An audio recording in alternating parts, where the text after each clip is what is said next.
Hello everyone, welcome once again to yet another edition of the Trending Stories here on YEN.com.gh with me, Charles Aite. Let's start off with this interesting pic because it's all about the establishment of the National Cathedral to commemorate the celebrations of Ghana's 60th independence anniversary. All too soon, there's been so much comments, so much doubts, and even so much criticism against the establishment of this National Cathedral. Let's face it, government came up to win this election in 2016 with several promises, key of which have been the establishment of one district, one factory across all constituencies and the much talked about free SHS program.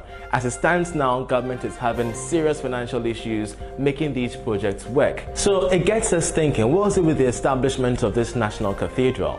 Is it going to be for Christians? Is it going to be for traditionalists? Is it going to be for Buddhists, monks? What is the establishment really meant for?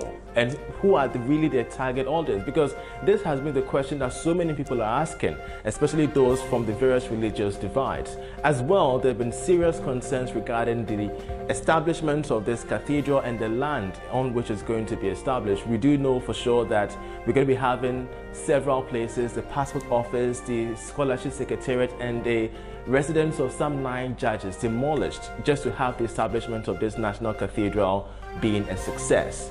It's just so much of an issue for several people, especially the political critics who are just not happy about the entire decision by government to go on this tangent. But we're hoping to see how things go.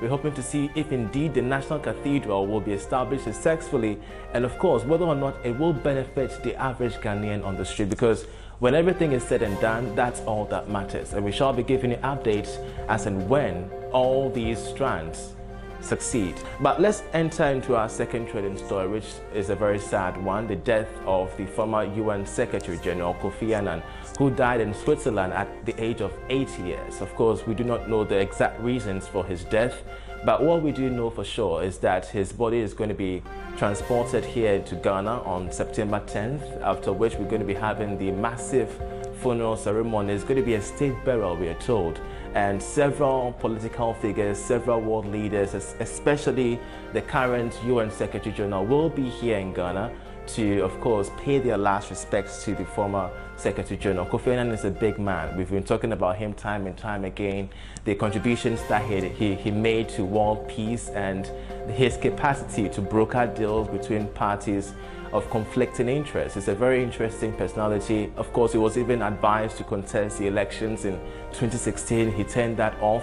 And he's also been given and sharing several ways by which our political landscape here in Ghana can be a success. He's a great man, he's a huge legacy, and of course Ghanaians will never forget Kofi Annan. But these have been the trending stories for us here at YEN.com.gh. The first being the controversial establishment of the National Cathedral, and the second being the very sad passing of the former UN Secretary General Kofi Annan. For more trending stories like this one, why don't you log on to our YouTube channel for more on these. Of course, I believe you're going to be enjoying them and it's going to keep you updated. I'm Charles Aite, and of course, catch you later.